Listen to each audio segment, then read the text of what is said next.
Hello, everyone. My name is Jack, and welcome to episode 1 of the Jack Jewell podcast. So, thank you all for joining me today. I'm a gay man based in London. I'm from Ireland, and I'm starting this new podcast to talk about all things social politics, LGBT plus issues, and anything I really feel like talking about. So, we have a lot to get to. Today, I am joined by the wonderful Daniel Moon, who has a channel, Cancelled Conversations, on YouTube. Please go check him out. Another gay man based in Florida. I had the privilege of being on his channel recently, so definitely go check that out as well. Today, is it ethical for gay parents to have surrogate children? Should trans women who have committed violent acts against other women be housed in women's prisons? Is the topic of trans women in sports still up for debate? And how was the reaction to the Daily Wire's recent film, Lady Ballers, as well as reacting to some very unhinged, very crazy woke TikToks? Okay, welcome, Daniel, to the Jack Jewell podcast, episode 1. So you are my graceful guinea pig I'm honored. in all your glory. And for anyone watching or listening, Daniel kindly had me on his channel, Cancelled Conversations,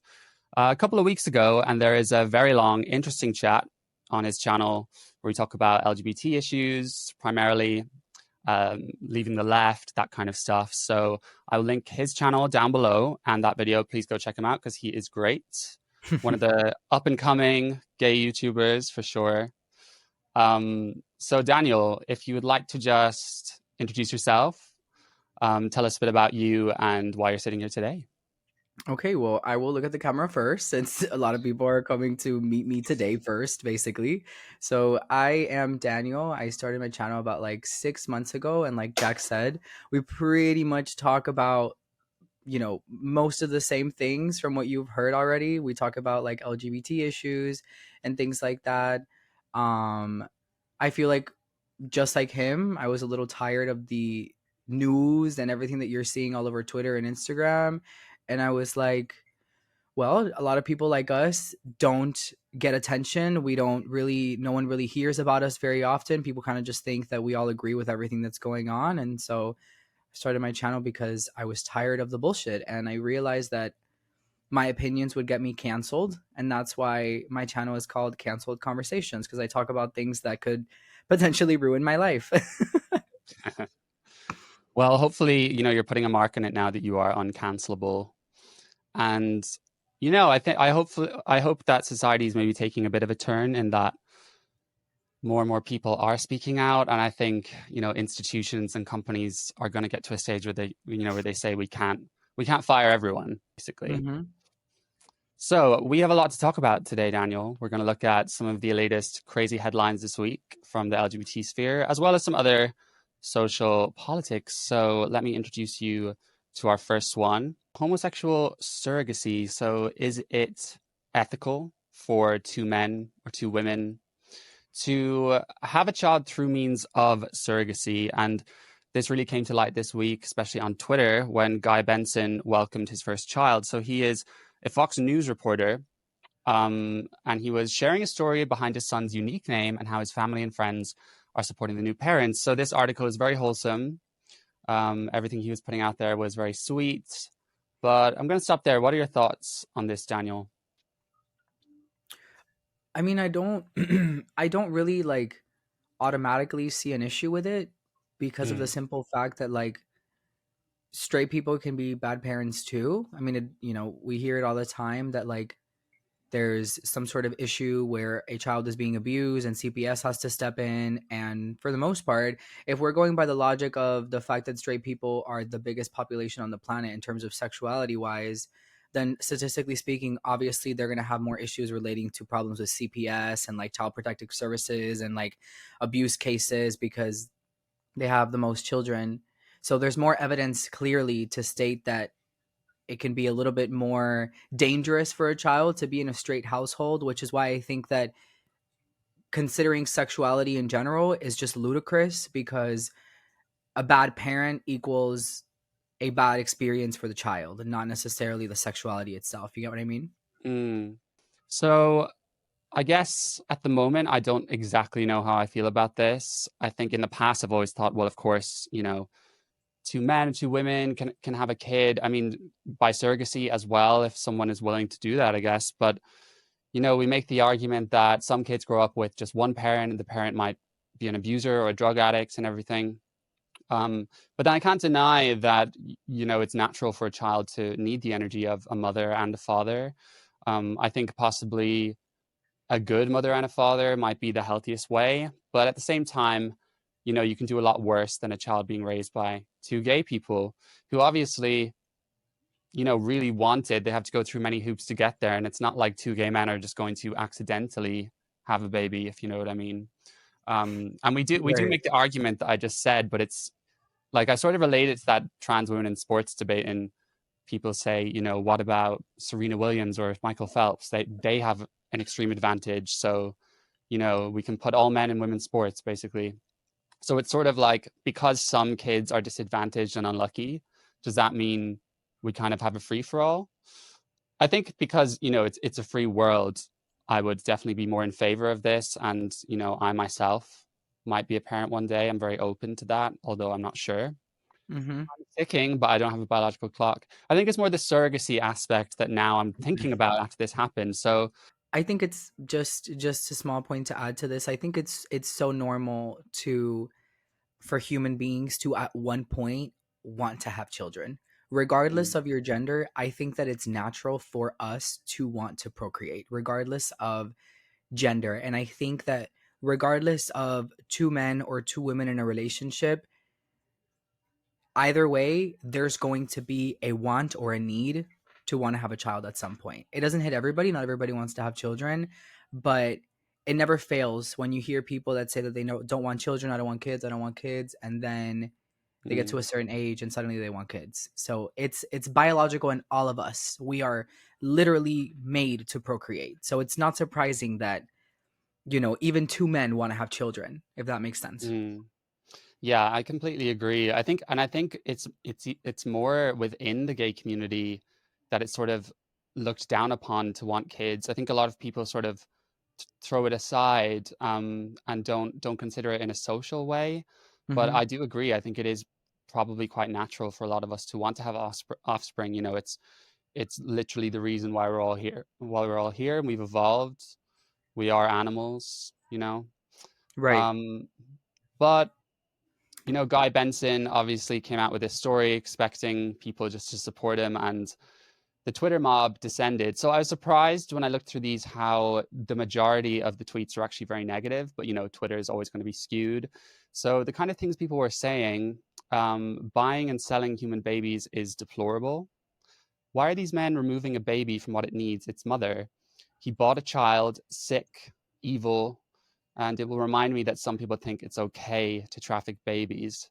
And not only this, but one person, for audio listeners, they posted a link to the New York Post recalling an incident of two men, two fathers who had two kids, and they actually were convicted and charged because of the most heinous type of abuse and also pimping out their kids. So obviously, this is giving some of the right wing conservative people. I'm just assuming that's where they're coming from here, but you know, they go from one extreme to the next. It's not just a child needs his mother. I can respect that. If that's what you think, I totally respect that. I'm not a mother. I'm not a woman.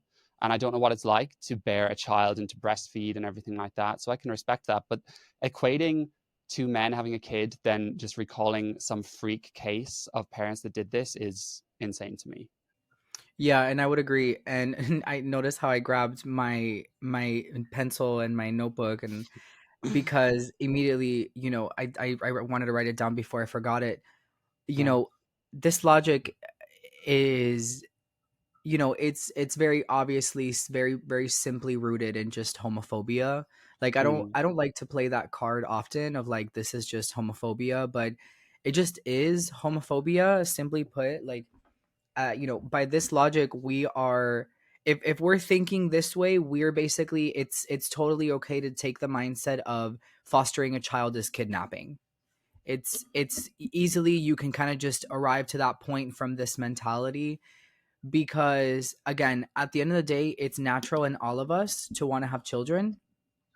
And so it is a completely natural progression of things that when somebody gets towards to a certain age, they Mm-hmm. want to procreate, they want to have a Mm. child, they want to foster a child, they want to have a surrogate.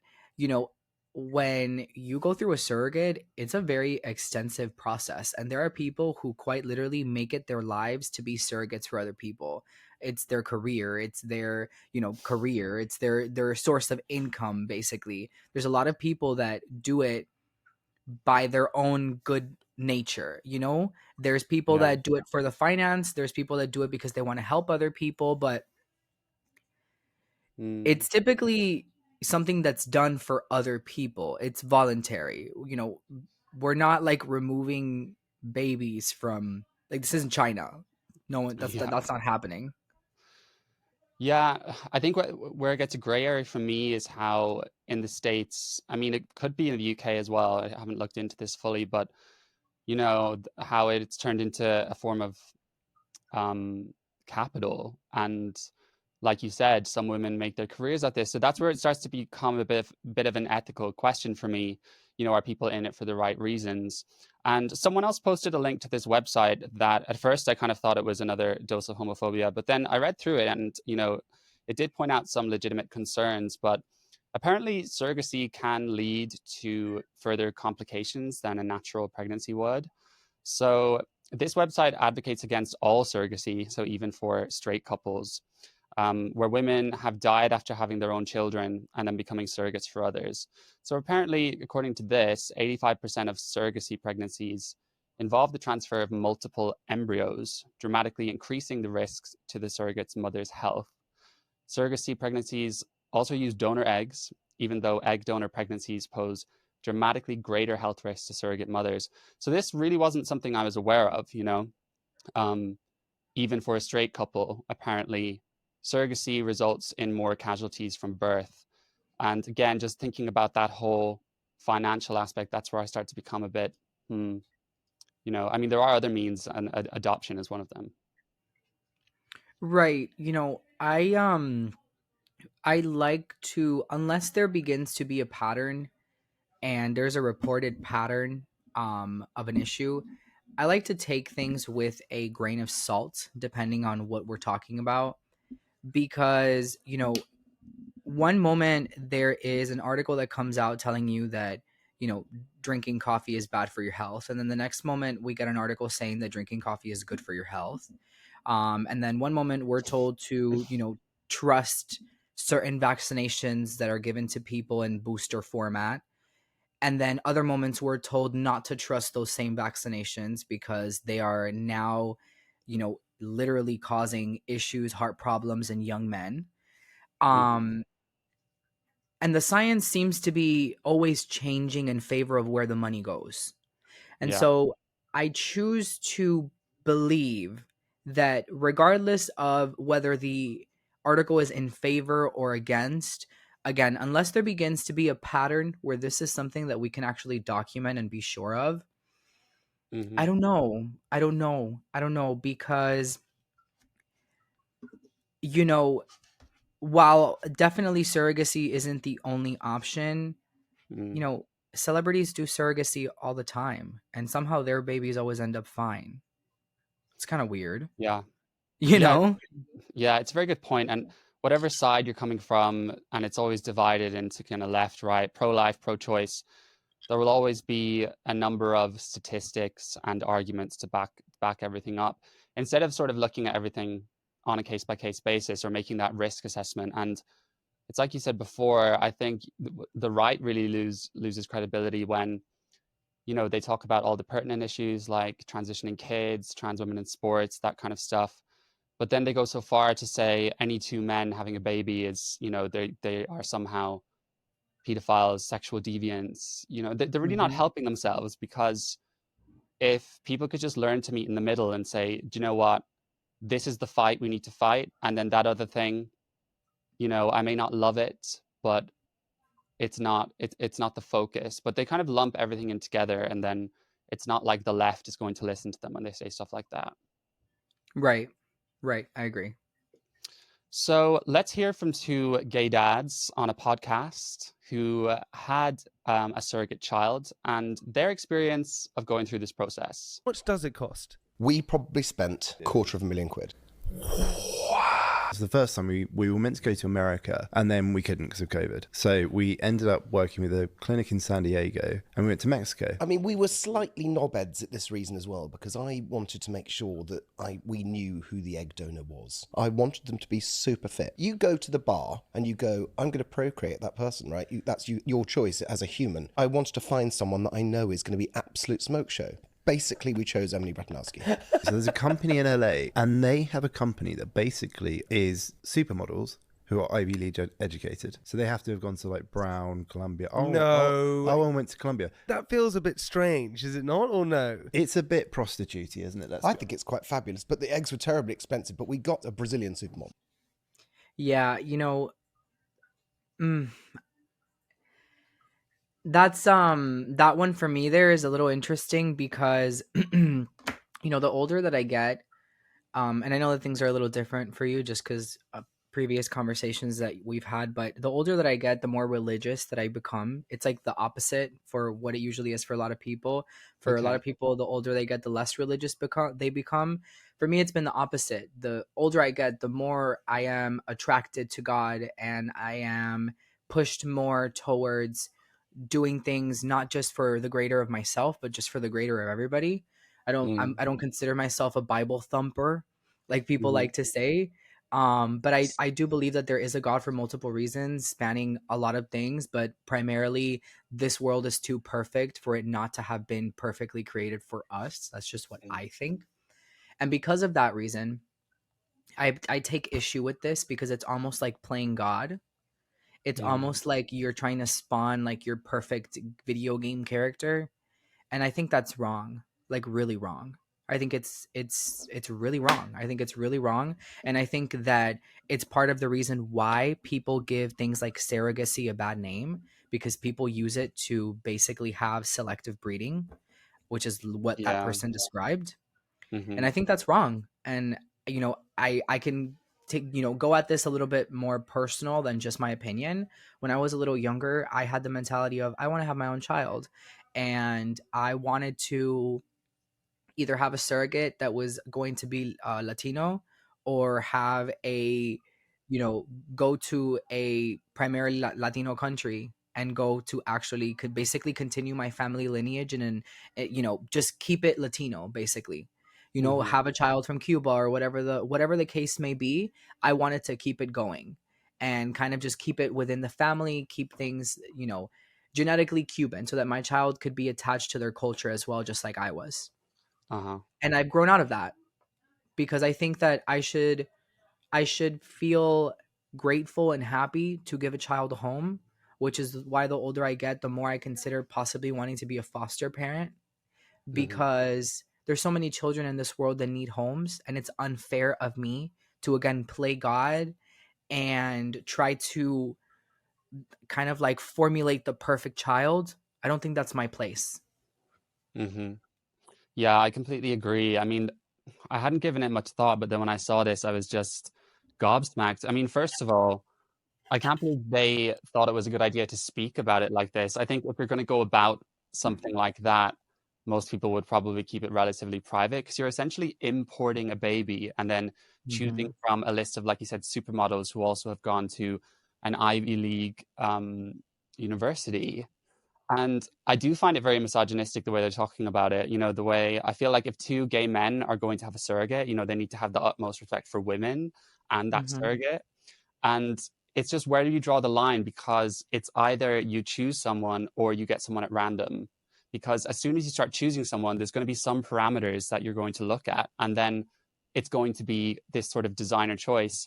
So, but I can also empathize that people won't just want to do eeny, meeny, miny, mo on a piece of paper and then say, okay, that's going to be our child's mother or surrogate in this case. So I feel like where I'm at the moment is surrogacy. I feel I'm not comfortable with how it's become, a capitalist venture. It's just kind of like, in the States as well, the whole pharmaceutical industry and healthcare, it's all capitalist. We don't have any public. So I think I'd be more comfortable with surrogacy only coming from, a willing friend, family member who's, just wants to do it out of their goodness of heart. Or if it was something maybe available publicly on a healthcare system, I don't know how ethical that would be. But it's just the whole money thing, and then you're kind of buying a baby. I don't know how I'd feel about that if I was the child and I grew up to know. If I grew up and saw this clip, I would be like, what? But let's see what Matt Walsh had to say about this. So he's a right-wing commentator from the Daily Wire, and he compared two gay people having a kid to forcing a child to grow up with a missing limb. When a homosexual couple's unable to have children, none of them are able or have ever been able or ever will be able. That is a sign from nature, about as glaring and obvious as signs as you can ever see, that gay couples are not meant to have kids. They're not meant to have kids because they cannot ever have kids, because kids are meant to have both a mom and a dad. Now, it's true that plenty of kids end up with just one of those or sometimes none, but this just means that something went wrong. In that case, you do the best you can to compensate. But with surrogacy, we are designing children from the outset to be motherless or fatherless. It's true that some children grow up with one arm or no arms, but that obviously doesn't make it any more horrific or any less horrific or barbaric to intentionally chop a child's arm off. But this is essentially what we're doing with commercial surrogacy. Only it's worse because it's far better for a child to be raised lacking one of his arms than to be raised lacking one of his parents. Gosh. I mean, I guess he starts with some valid points saying, two men, two women don't naturally have a baby together. I can get on board with that. And there is an importance, something to be considered when a child is motherless or fatherless. But saying that, it would be better to purposefully remove one of their limbs than perhaps the child to grow up with two loving gay parents, I think that's ridiculous. Yeah, I think that the just like the easy way to squander this conversation is just to simply ask an amputee if they would rather have gay parents or have limbs, and I think that that conversation would end like that. So that's pretty much as I have to say on that. When you speak to somebody who actually does not have limbs, which I saw this, in fact, I'm gonna do a video on this myself, just on this specific topic because it's so ridiculous. But when you have no limbs, yes, let's be honest, we're animals. So while actual four-legged mammals do it better than we do because nature, again, it's perfectly designed for us. It's a little harder for humans, but either way we still adapt because we're animals. So we still find ways to adapt. We have quite literally created a medical field around giving amputees the ability to walk again through prosthetics and such. Ask any of them, go to a trauma clinic and ask any of them this question, if they would rather have all four limbs or a gay parent. Well, you better be careful there, Daniel, because, they'll accuse you of being ableist. But, I mean, yeah, I guess. I think these days they accuse you of a lot of things, but I feel like the only thing that you can accuse me of is not having common sense. And I'll take the high road on that one. The only thing I'd challenge on that is, if I was an amputee or I was born without a limb and I loved both my parents, I think it wouldn't be as simple to answer that, because I guess you would be taking into account that one of your parents wouldn't be there, or you might have two whole different parents. And I mean, they could get divorced at 40. They come out at 40 years old after being married for 30 years. I don't know their story, this hypothetical couple, but if you were asking me the question, if I had no legs, I would very easily be like, sure, I don't care. Maybe my parents would also say themselves that they would rather be gay than me have no limbs. So, Well, if there's anyone that this situation applies to, please let us know your thoughts in the comments below. Right. Hopefully neither of us offended you. But look, I think, to wrap it up, my thoughts on this whole thing is adoption is a lovely thing. And especially, when you give the argument of, oh, well, just because a child grows up in a traumatic household doesn't mean that we should purposefully have kids without a mother or a father. But when you're adopting children from disadvantaged areas, maybe from war-stricken countries, then you're automatically going to be giving them a better quality of life than if they were not. So I think that is a lot more ethical to me. I think, having a surrogate that is a family member or a friend is more logical. And, by this logic, Matt Walsh, and I'm sure he would try to debunk this, but, if he thinks that you should never do anything to the human body that's not natural, then, he better be refusing any medications that he needs now, or potentially when he gets older and, he has problems with his heart or whatever. Yeah, I mean, I think we all, from one way or another, benefit from the pharmaceutical industry. So, regardless of where you live, they're going to keep pumping us for dollars, and people are still going to get cancer, and people are still going to not have limbs. Um, I think that it's a very slippery slope when you are. Again, he can have his own opinion. I'm not against him having his own opinion. In fact, I would actually like for him to speak more because he's fucking ridiculous. So I would like for more people to hear how ridiculous he is. So I would like him to keep talking actually. I'm not one of those like, you're hurting my feelings, so shut the fuck up. I'm not one of those people. Again, I say this on my channel all the time, but the easiest way to get the truth out of people is just to let them continue to talk. And at one point or another, people will reveal what they actually think. And clearly, he thinks that he's not just an asshole. He clearly has an issue with gay people generally, because he would rather there be hundreds of thousands of amputees around the world than to have gay people, which is it's a little crazy. It's a little crazy. It's a little bit. A little cray. Yeah, and I think, we obviously condemn the left a lot, but the right is just as much a culprit for it. And it's just frustrating how if someone has right-wing views and it's like, oh, I'm going to adopt every single view on the right. So I'm going to be for sure pro-life. I'm going to be for sure anti-gay. And, you need more people who are just nuanced. But I think that's why, for me, adopting a left or a right label is kind of a slippery slope, because then you start kind of conforming to this groupthink. And, someone I watch a lot is Amala Epinobi. I really like her. And I think she has, she's incredibly intelligent for her age. But, you kind of see how she flipped from a complete leftist to now almost like a complete conservative with all of those views, like the same on gun rights, the same on abortion. She's very hardline on the trans issues. So while I'm not invalidating her opinions, she's allowed to have them. I just do question sometimes when someone changes their mind and then they adopt an entire other ideology instead of seeing the gray space in between. Unfortunately, that's kind of just the way that it is. Unfortunately, when it comes to these kinds of things, for the most part, there's a very famous speech that I really, really like from Malcolm X, where he talks about the fact that there is no difference between the liberal and the conservative. At the end of the day, both sides just want power, and they will do everything they can to trample over any and every minority. Like the entire point of the speech was basically saying that don't fall for any political leaders because they don't care about black people, they don't care about gay people, they don't care about trans people. It's not really about us anymore. The age of like doing it for the people is very like 1776. It's very like Boston Tea Party, and no one does that anymore. Like it's very much that. And when it comes to Amala, I empathize with her a lot because she actually was one of the reasons why I learned so much about the right that I didn't know, that I had to be uneducated about.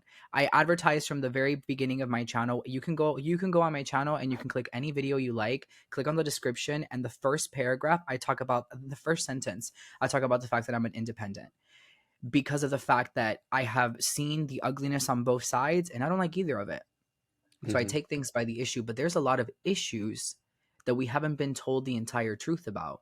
And simply put, just a simple example is somehow we're always circling back to this, the conservative versus, I think, liberal Jubilee debate, where they were talking about the trans. It was like the one where Blair White was in with Blossom talking about the fact that, Keep it 1 cute, in girl. 35, keep it cute, right? 1 in 3 trans women or whatever, 1 in 5 are gonna die.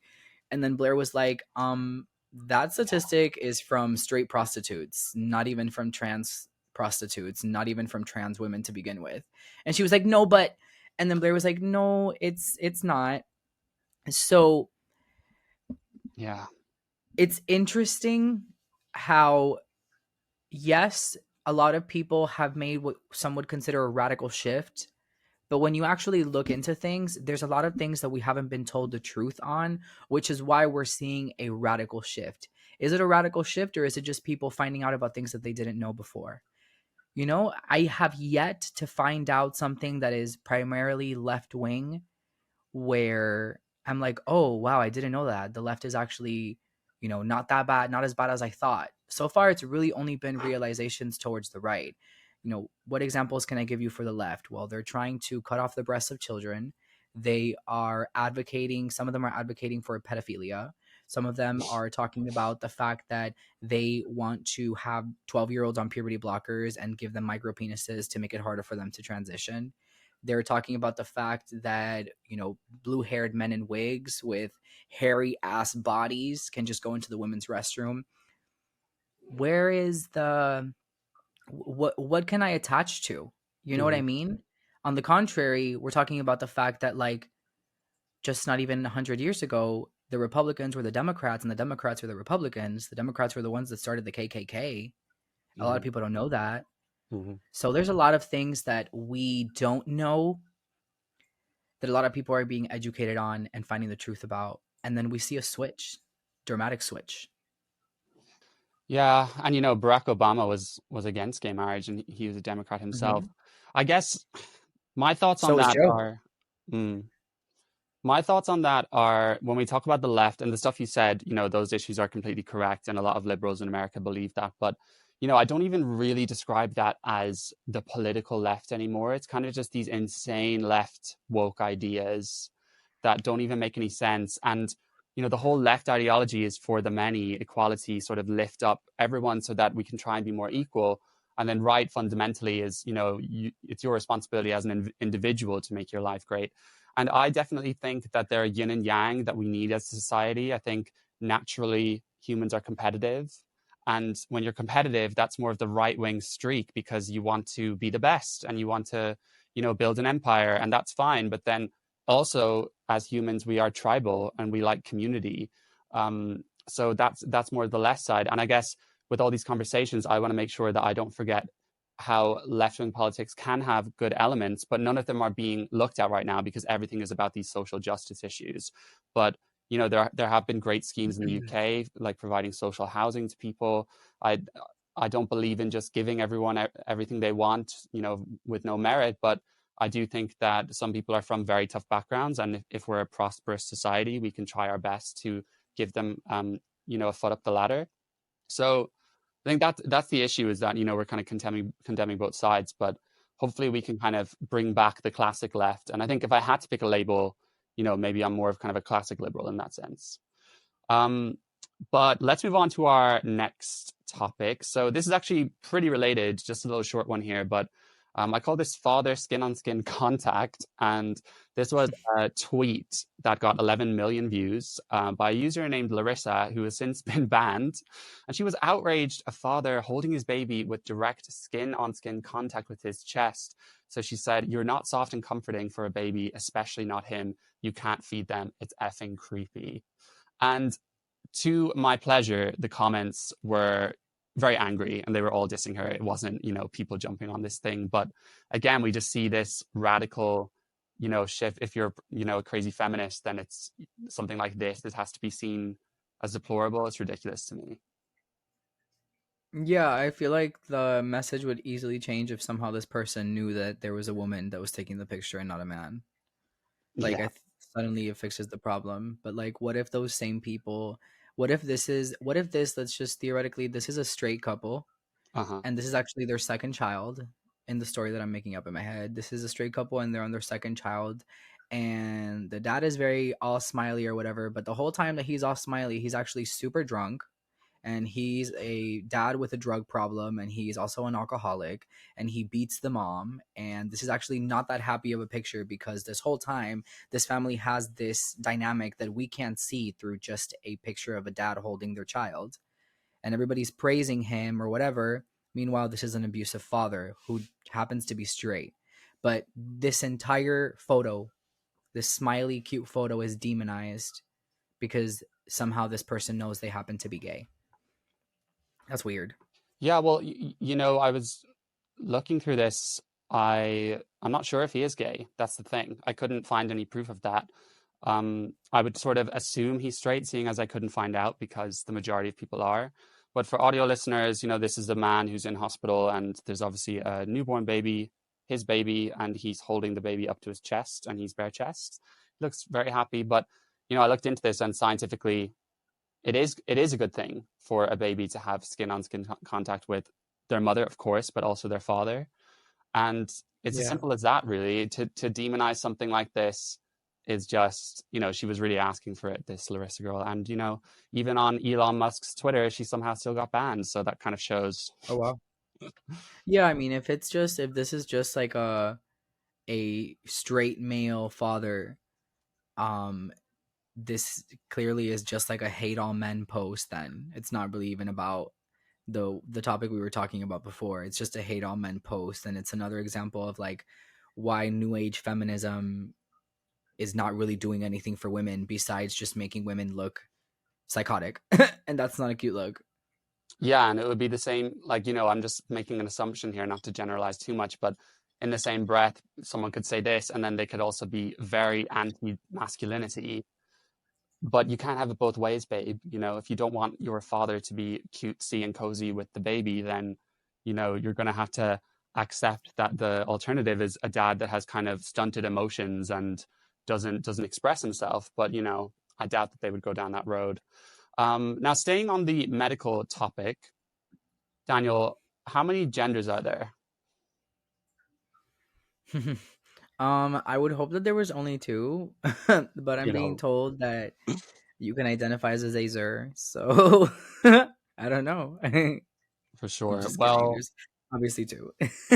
a tweet from the UK. So a Twitter user posted a screenshot of a form they were filling out, which was part of the National Health Service, which is our public body for healthcare, in which they were asked about their gender. So for audio listeners, this guy took a screenshot of his form. And in the drop-down list, we have these options. So agender, demi-boy, demi-girl, female, gender fluid, male, non-binary, other questioning, transgender female, transgender male, another gender identity not listed here. So hopefully that's enough. I could imagine still someone coming on TikTok and saying, oh my God, genderqueer is not on this form. Why are you trying to erase me? How dare you? But honestly, how ridiculous is this? Can you imagine if you were someone, and a lot of people are just entirely unaware of all of this nonsense, and then they go to fill out a form and they see this? Yeah, I think we should bring scrolls back so we can have enough space to just unravel it, and it just gets longer and longer and longer. I say it's time to bring scrolls back. For sure. I mean, then we can have all 120 genders, but Exactly. I'm thinking ahead. I can just imagine some cringe inclusion and diversity officer in a little dingy office somewhere saying, I'm going to be inclusive, and then looking up these terms online and not having a clue how to actually distinguish them.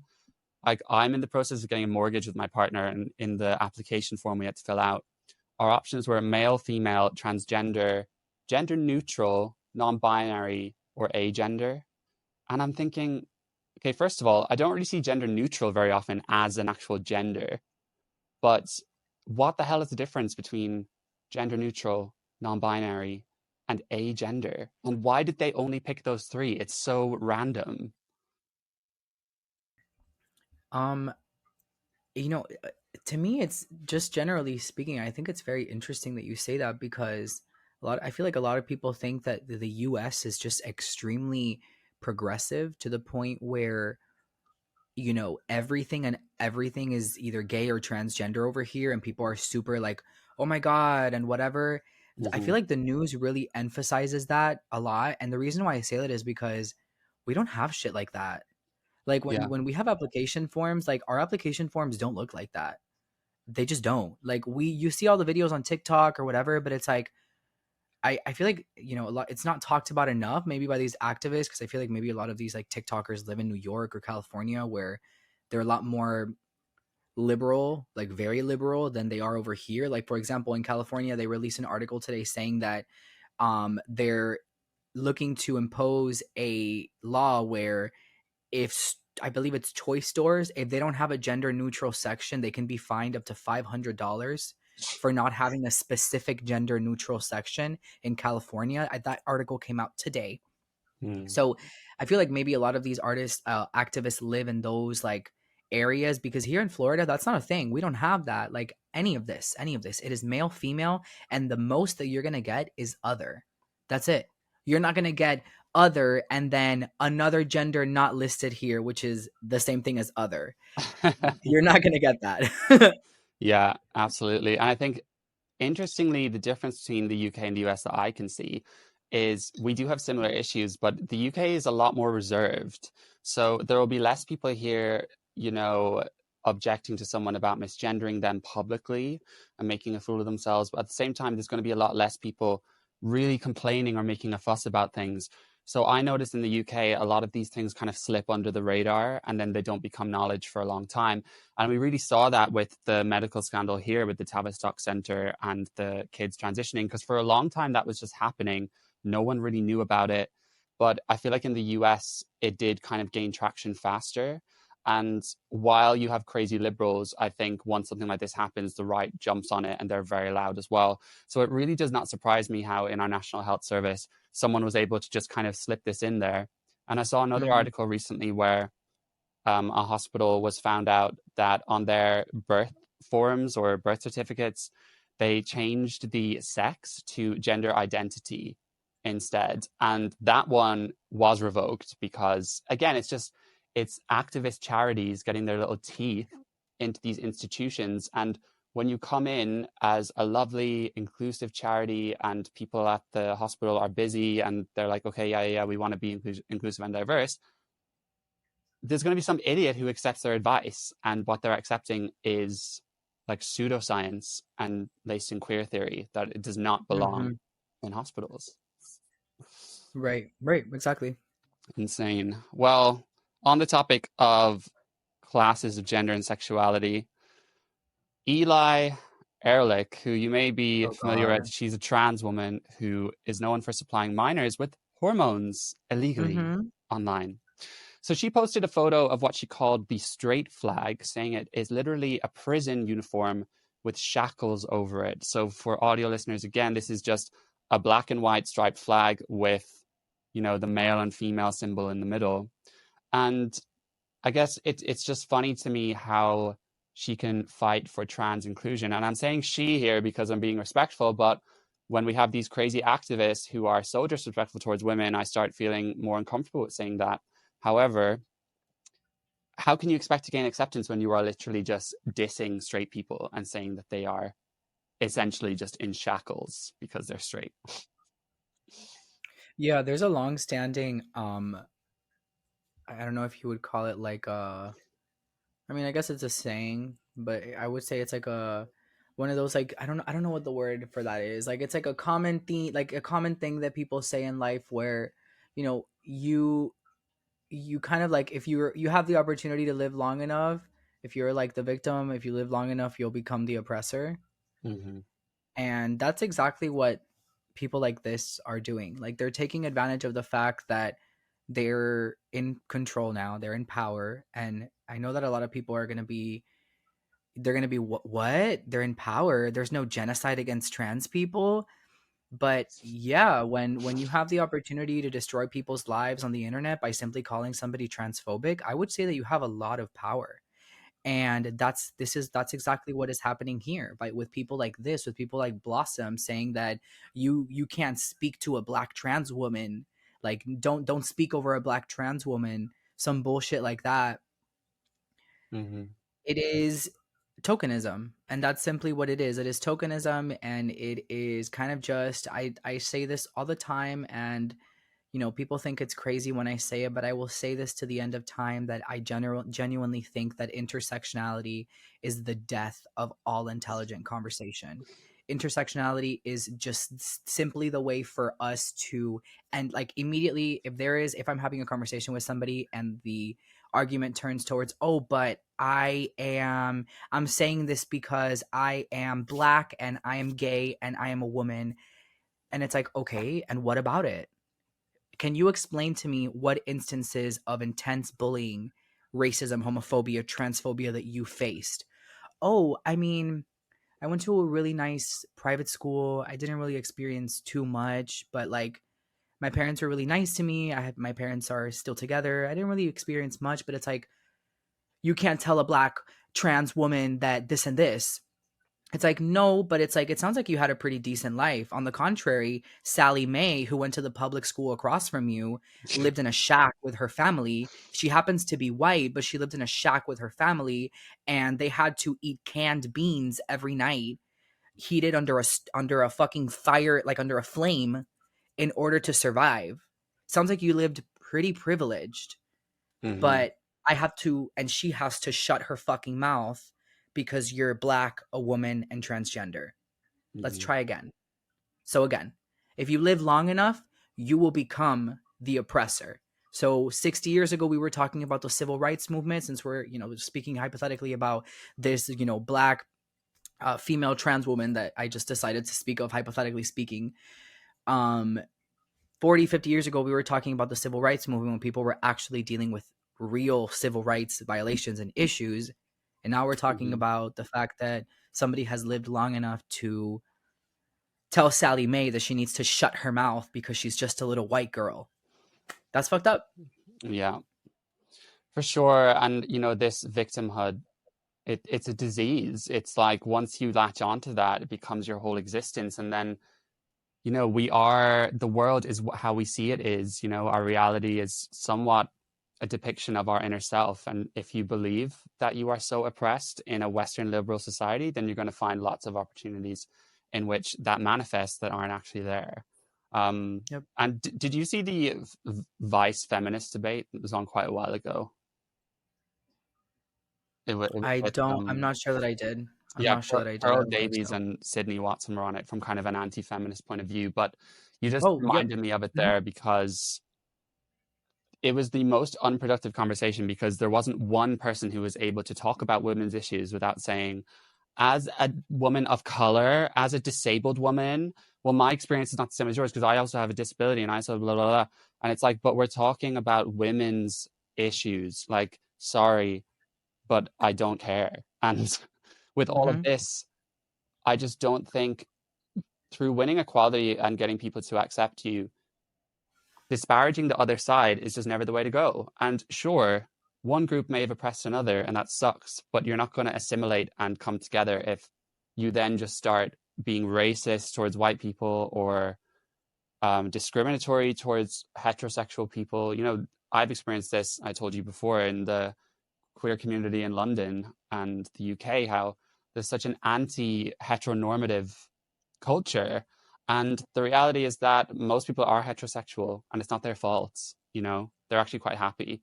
So rather than, it comes from some sort of insecurity that people are different, our differences should just be celebrated and we should like Mhm. the other people are heterosexual, good for them.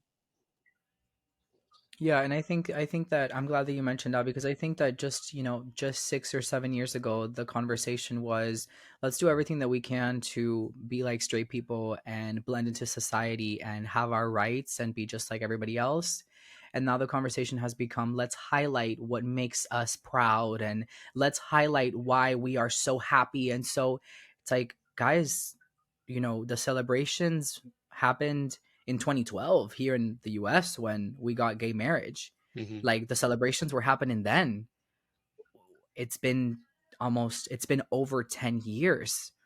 Why are we still why are we still trying to hold, and we talked about this in our conversation on my channel, like why are we turning the event that was made to talk about our liberation and our history and turning it into a place where we can have naked children and then spend money and like turn it into colors and this, and people can come and spend all this money and buy pride outfits and this, and it's just kind of become like a really terrible version of Coachella. Like it's not it doesn't sound very interesting. We're not really sticking to our roots and Mm-hmm. doing what it was meant for, which was a commemorative protest. You know, I think that we don't see people redoing the Civil Rights March every year Mm-hmm. in February, which is Black History Month in the US. Like we don't see people redoing the Civil Rights March every February as like a parade, a festival, like a march, like we do on Sundays for the gay pride festival. Like, Mm. you know, I feel like we've taken it a little too far. We've taken it a Yeah. little too far. Well, I would say if we're going to have all these flags, which we probably should not, then someone make the straight flag a bit more interesting, because when you're in the gender ideology schools and these are the options, no kid is going to be wanting to pick this. So bring a straight flag and bring a super straight flag, and then we'll see how we go. So moving on, we're talking about trans women in prisons again. And this was the latest news from Scotland in the UK, where they say trans inmates with a history of violence against women to mostly, emphasis on that word, to be kept out of female Scottish jails. So even if they have a history of violence against women, they may not be housed in female prisons in Scotland, except in quote unquote exceptional circumstances. This was a long awaited Scottish prison service policy review, which was prompted by the public outcry after newly convicted transgender woman Isla Bryson, who committed 2 rapes while living as a man, Adam Graham, was initially sent to the women-only prison in January for assessment. So even after that, they've come out with this advice that they will mostly be kicked out of women's prisons. What are your thoughts on that? First of all, I would want to know what the guidelines of mostly are. I would appreciate if maybe we can get some clarification on that. What does mostly entail? Sounds interesting. I would also say there needs to be immediately, and I mean immediate. At the end of the day, trans people, regardless of what people's opinions are on trans people, non-binary people, gender non-conforming, whatever other fucking name they want to make up, regardless of what my opinion is on people like that, regardless of what your opinion is on people like that, we can document that they exist because we see them. Like they exist.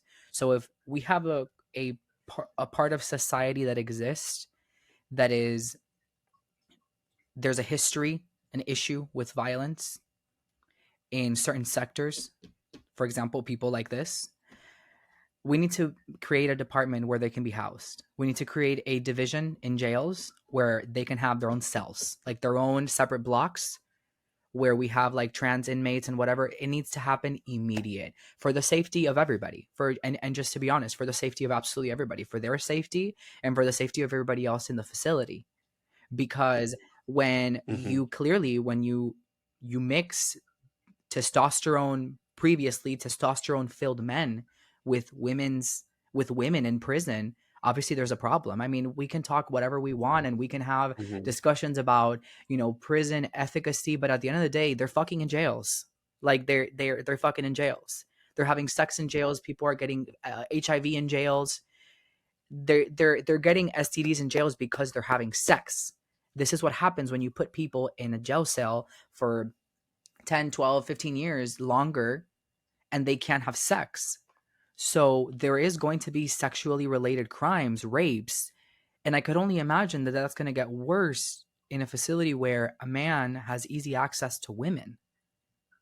That's just common sense, no?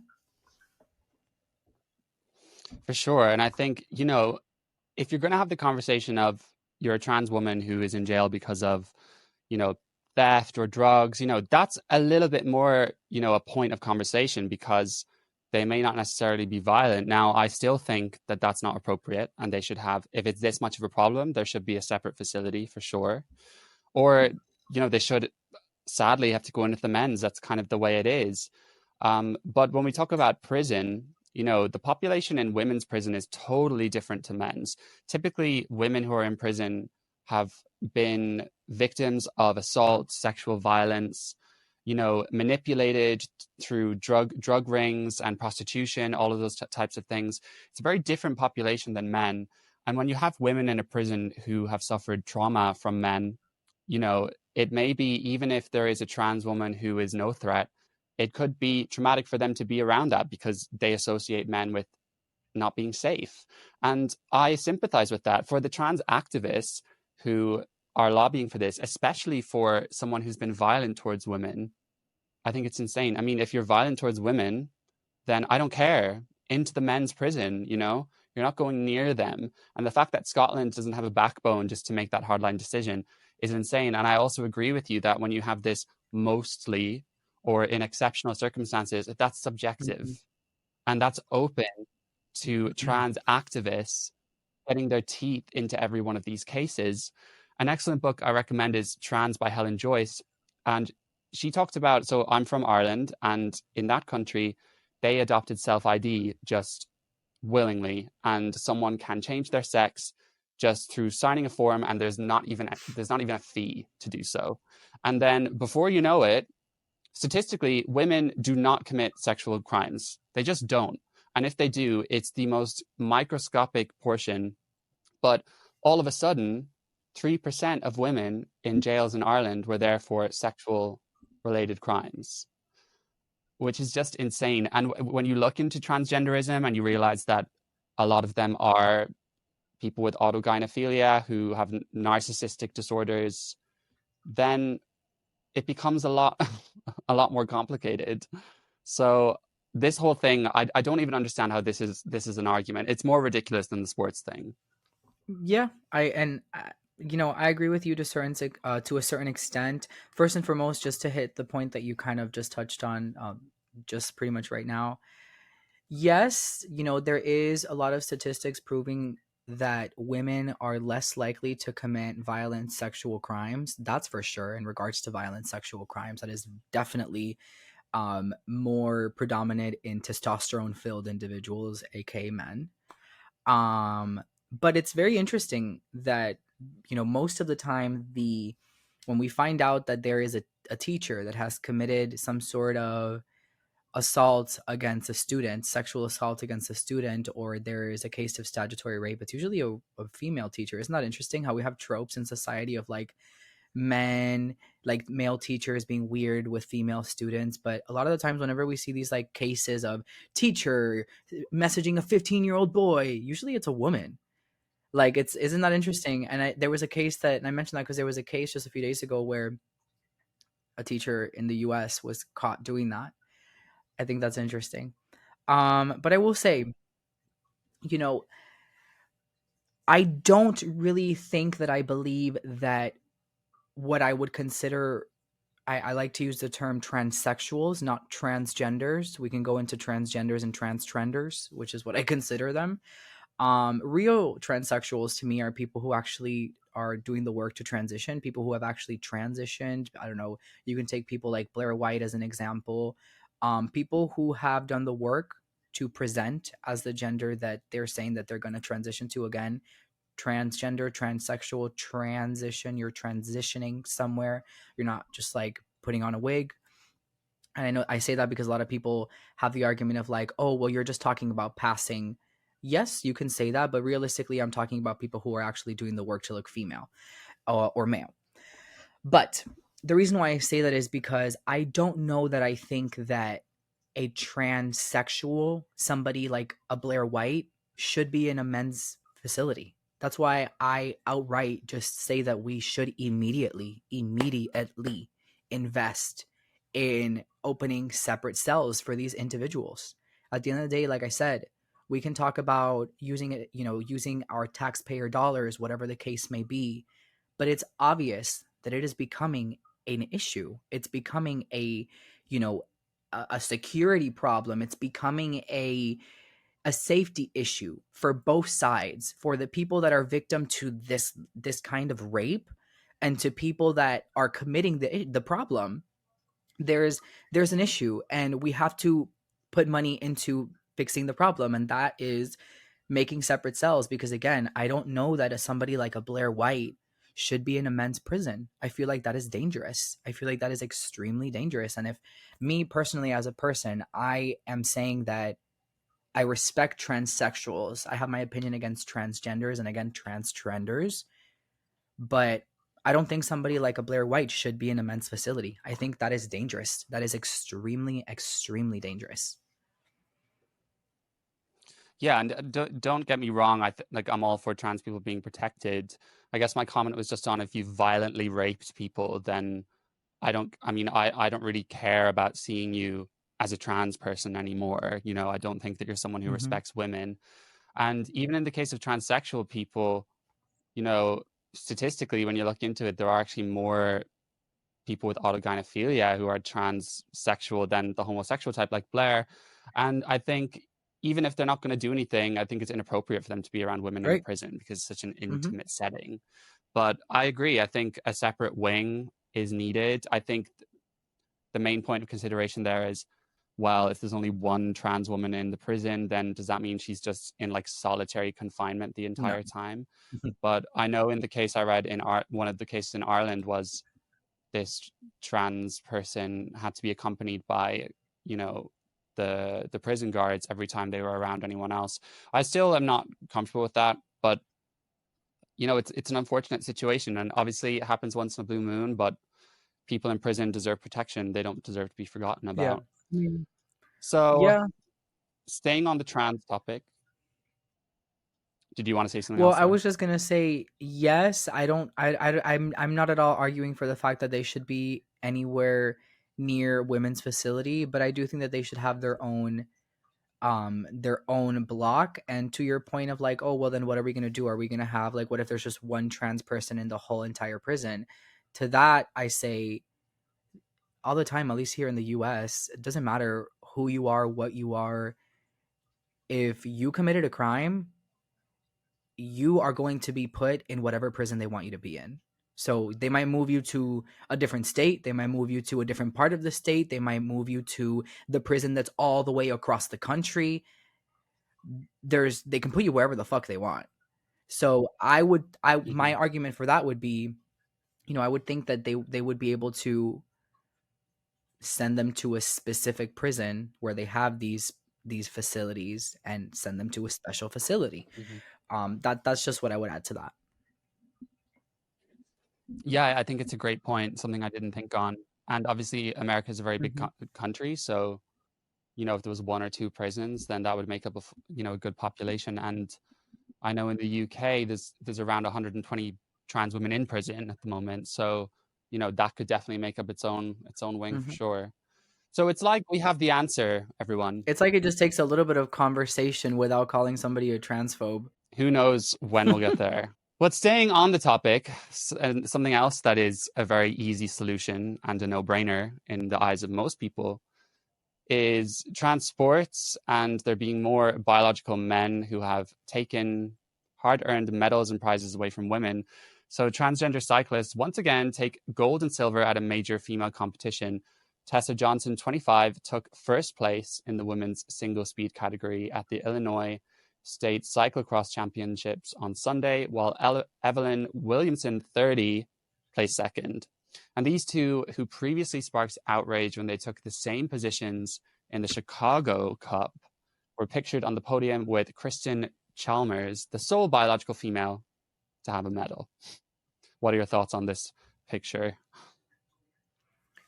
I mean, again, you know, if we're talking about separate cell blocks, separate wings, separate divisions, we need to have a separate competition. This isn't up for debate. It's really not. It's not up for debate, you know. When you are an adult who has grown up as an adult, or you've grown up to at least the age of puberty and have been within, you know, you've gone through at least a few years of puberty, it's not fair at that point anymore for you to be competing against, you know, people of the opposites. You know, it's like it's basically like putting men and women competing against each other. And that's it. That's not really something that we would see in a biological sense. Like in the Olympics, they don't have like a they don't have games anywhere, any of the competitions where it's men against women. Rightfully so, because there's a little bit of a difference there. I don't like this at all. Mhm. I don't like this at all. Yeah, and as long as some people keep bowing down to the trans women are women full stop, then there's always going to be an argument for this, you know? And for audio listeners, this is a photo on a podium, and the two trans identifying biological males. I mean, you can just see it with your eyes. They are far larger, far taller. One of them just looks like a complete guy, you know, short hair, nothing feminine even about him. And then you have this girl on the left kind of smiling and waving for the camera, but God knows how she's actually feeling. And if she is brainwashed into thinking, oh, well, no, I'm fine with this, that's another issue. But we see it again. And for some reason, it's like cycling is taking a lot of the hits at the moment because a lot of other sports have thankfully banned this. But we have a male racer, Kylie, who also won the women's single speed title at the same championship. So we have lots of biological men taking the prize from women. And you can see here, so Kylie is the first one on the list. So the first place transgender woman is 18 seconds faster than second place. Whereas between second and third place, they only have 1 second, 1.09 seconds. Wow. So, I mean, I guess from the looks of it, yes, there's a difference, but it's not that big. But I mean, at the end of the day, if the male wouldn't have been in the competition, it very obviously seems like there would have been a female victor, apparently. Yeah, and I mean, 18 seconds might not seem like a lot, but in the world of sports, that is a huge amount. You know, people train for years just to shave a second, 2 seconds off their time when they're at that elite level. It is those tiny marginal differences that's going to be the difference of you winning the race. But 18 seconds when they're at the top of their league, it doesn't make any sense. We're going to go to Alexandria Ocasio-Cortez. People know her as AOC. She's an American politician and activist, a Democrat, and she serves in the U.S. representative for New York's 14th Congressional District since 2019. And at a House overnight subcommittee meeting, she had a lot to say about trans girls in high school sports. We're here today because there's a proposal here, and there's several proposals here to further marginalize trans women in sports. And I think about this all the time because trans people in the United States doesn't even exceed 1% of our population. And yet there is so many resources and energy and time dedicated to figuring out how we can more finely exclude them from our sports when there virtually is no major issue that is precipitating. And Ms. Goss-Graves, can you tell us a little bit about what sex testing looks like for youth in states with trans athletic bans? It's terrible. In some states, any individual could challenge whether someone is a girl enough to play. In some states, it requires actual genital verification, which is shocking. Right. You know, no, like absolutely not. Like absolutely not. There is very obviously a disadvantage present, and it's just like I don't like her to begin with. Like I personally, obviously I live in America, and most of the time we don't know all politicians. Obviously, if like I don't know the mayor or the governor of Indiana or whatever, or Idaho or Ohio, but she makes herself very, very, very, very known. So I know a lot about her, and I hate her. I don't like her. I don't like her at all. I don't think there's anything likable, remarkable, interesting, introspective, inspiring about her. There's nothing to her besides a talking, a puppet. Like that's all she does. That's all she does, and it's you can tell because it's all like regurgitated talking points. Like she very clearly took the Bernie Sanders guidebook, read thoroughly, and then was like, I'll do this, I'll do this, I'll do this, I'll do this, and then I'll do that. And then this is my personality. And that's exactly what happened. to say that there's no real effect, or I think that's what she said, there's no real effect or disadvantage or problem that it's causing, is so demented, because these are men competing in women's sports. What? Like, Yeah, and these people, I mean, they impress me sometimes how they can kind of confuse their audience and put them into these corners because, it's clever how they position their arguments as, she says trans people are such a tiny percentage, so why are we focusing on this that much? It's basically a non-issue. But the point is, even if they're a tiny percentage, then it only takes one of them to beat out all the other women. So it's an entire female issue. It's all women. And we, have separated the sexes in sports for as long as time. Well, not as long as time, but it did happen because people were like, oh, wait, men tend to do so much better. And then you have, the other end of it with trans activists saying, oh, there's actually scientifically no difference, which is, it's just it's refutable, like point blank. But then people are worried about offending them, being called transphobic, and you see it with Veronica Ivy saying the same just ludicrous statements. Now, on this point of the genital examination, so I obviously don't agree with that, but it's another kind of political football for them, because while this has been mentioned, there's no evidence that this has ever happened. And these states that have put it in place have basically said that as long as we can see your birth certificate, if there's a question over it, that should be all that's needed. And I can't see how it would really go a step beyond that. But of course, they're sort of just bringing this up because it might have been mentioned by one politician once. And fact check me if I'm wrong on that. I'm not saying I'm right. But they're kind of introducing that to now, like she goes on later to say in the recording, this is actually misogyny against all women because you're going to be opening them up to like sexual violence by having genital examinations. And it's just like, okay, that does not need to happen for us to keep men out of women's sports. Yeah, I mean, it should be as simple as just asking for a birth certificate. And when you say, like sorry. The birth certificate. No, I mean, I wasn't going to add much else to that, but just a birth certificate. We put it simply in your birth certificate, whether you're male or female. Yeah. So just bring us birth certificate. We don't have to check your balls. Like, for sure. And it is mind-boggling to me when you see women advocating for this. I guess.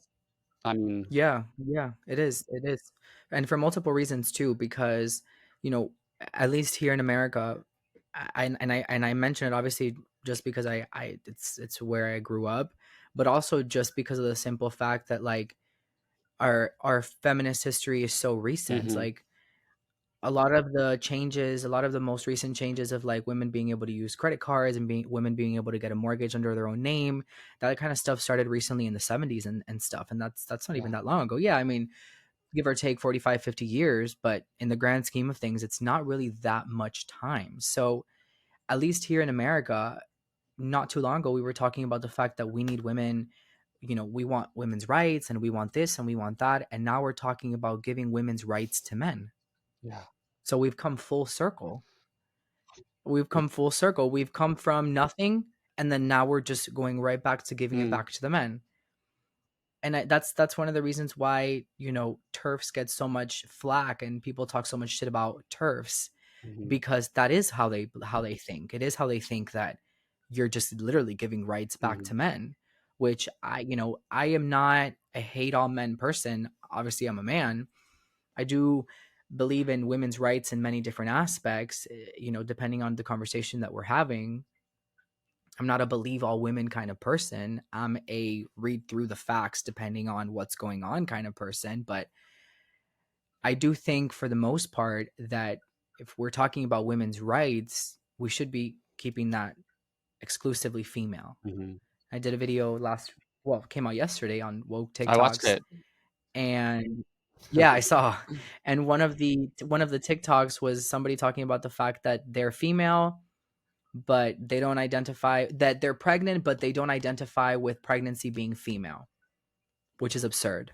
Yeah, and you can go into the whole debate of, well, socially trans women are like women, and I pretty much agree with that. But female is a biological term, and only females can get pregnant. It's just the mental gymnastics required to even contemplate this stuff. Most people just see it and say, okay, I just don't want to have, I don't even want to think about that because it's so insane. Just let them have their thing. But then meanwhile, they're getting their teeth into all of these, you know, institutions, sports, prisons, and then it's such a big issue.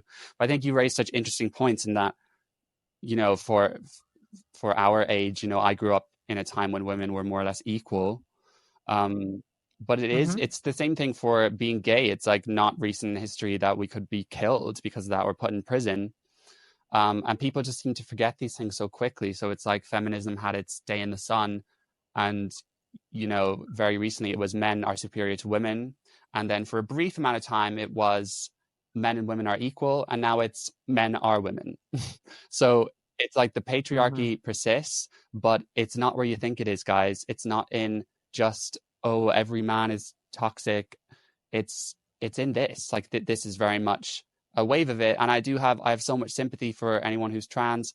I think people should be allowed to transition if it's right for them. But I draw the line at disrespecting women. You know, if you want to accept you as that sex, like largely with a few caveats, then you need to respect the thing you want to become, and that's it.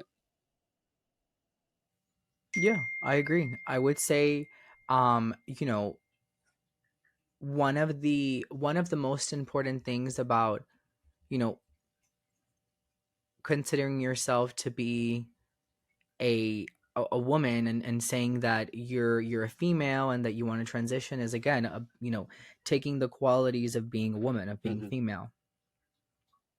And you're not really able to do that if you're still, you know, finding yourself using this voice when people disrespect you. If you're still finding yourself using this voice, then we have a problem. You know, if you're still finding yourself saying, it's ma'am. You know, clearly you're still comfortable living in a male space and you take advantage of it whenever you have the opportunity. And I'm not like saying that you can't make jokes. Like, I'm not saying that you can't make jokes about yourself and like you can't be a trans person and, you know, take on a really deep male voice as a joke. I've seen TikToks like that of even just gay people doing stuff like that, like I just did. So I'm not talking about jokes or anything like that. I'm not an asshole or a prude. Well, I am an asshole. I can be sometimes, but, you know, I'm not talking about the fact that I'm not like, I can't laugh. Right. I can laugh. And so to that, I say, like, if you're still finding ways to express your male dominance, you know, being rude to women, being disrespectful, whatever the case may be, I think you got to do some introspection. Kind of, you have to look inside and figure out what's going on in there. Yeah. Just on a side note, when you started speaking like that, I literally thought a video on your laptop started playing out of nowhere. I couldn't believe that was actually you. You were like, fee, fi, fo, fum. Yeah, I'm a theater kid, so I can do a lot of things. We should talk about that. There you go. We have a little bit. That's true. That's true. So moving on to lighter tones, but keeping the theme, you are probably aware that the latest, you know, scourge on the trans activist community and pink news was Lady Ballers, the kind of mockery of trans women in sports movie. Came out from the Daily Wire, and it features a group of men who decide to compete in women's basketball, and this sparked outrage among leftists and LGBTQ activists. But fans say that it's an answer to Hollywood's woke garbage. So this actually earned a stunning 97% review score on Rotten Tomatoes, ranking up over 1,000 reviews in less than 24 hours. So let's have a look at the trailer. In a world where women's sports is being transformed, the Daily Wire calls foul with the most triggering comedy of the year. I know you're not a woman. Hey, you don't know how he identifies. If you can beat them. What do you know about the U.S. Opens for the Global Games? You want us to compete as women. $5,000 prizes. My lover says you were a great coach back in the day. Join them. This is the way the world is now. My 8-year-old daughter told me all about it. So a guy can become a girl with no physical changes at all. Oh, that's called gender fluid. Day one of being a girl athlete? Lady Ballers. Have you seen it? Have you That seen was it? awesome. I haven't seen this trailer. I feel like this is a different one from the one that I saw. The one that I saw was a longer and it was funny, but it wasn't as funny and I quirky as just this flipped one. it up. Oh, okay. This is awesome. This is so Maybe I should funny. work Yeah, for the this one was Daily freaking Wire. awesome. Yeah, there you go. This one was freaking awesome. No, I mean, I think it's a really funny idea. It's very like it reminds me of the spoof movies that they used to make in the early 2000s. And I loved it. I thought it was so spot on, so cool. The only thing is that I wish that I understand why they choose to basically select from their like repertoire of people that already work at the Daily Wire to like act in it. But a lot of them, like I believe his name is Michael Walsh, like not very good. Like I think that's his name, right? The guy, Mark Walsh, that guy. Yeah, he's not like the best in terms of acting. So I wish that they would have maybe like hired better actors, but it looks good. It looks good. I mean, I'd be surprised in Hollywood how many people would be willing to be in this, because as soon as you're in this movie, there's no way they're going to be hired by any kind of major, movie or TV show. So sure. it is curious to me because, obviously Matt Walsh. Sorry, it's Matt Walsh. I feel like we're both getting confused on his name now, even though we were watching him earlier. Yeah, I feel like we are. I don't know his name. No, it is Matt Walsh. I don't know Matt his Walsh. name. But okay. It's curious, as they are all actors, but then it's kind of like, what else is there is for them after this? How many kind of right-wing movies are there? So it doesn't surprise me how they have to choose from quite a small pool. But I did watch this, in fact, and I had to give the Daily Wire a month of subscription money to watch it. But, I couldn't resist, really. I had to see what it was about. And, overall... Was it good? Like overall, I enjoyed it. I mean, it reminds me of Dodgeball, and it is nothing compared to that, because that is honestly one of my favorite movies.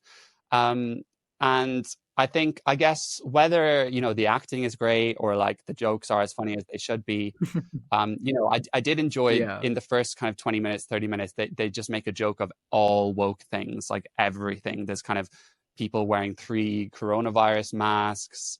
They're talking about his child is in school and she has like trans classmates, stuff about the environment. Like there's a lot, and I thought that was funny. And actually, I kind of thought Matt Walsh was quite funny as well. He plays this like hippie character who's really into meditation, and I just think what it does well is that it seems so ridiculous what they're doing, but it's actually what's happening. And they do kind of like dramatize it, take it over the top to the point where the men, they don't even bother looking like women anymore, because all they have to do is identify as a woman in order to play. So, yeah, I think obviously you could critique it from a kind of artistic lens, but I'm kind of glad that it was made to shed light on the ridiculousness of all of this, and the activists are certainly mad. But an interesting thing is that while there are now 5,000 reviews in Rotten Tomatoes, and it went to number 1 in just one day, there are only 4 reviews from critics. So that goes to show that even though it's making headlines and so many people are watching this, that critics won't even comment on it. They don't want their name attached to it at all. And, it's still a huge issue.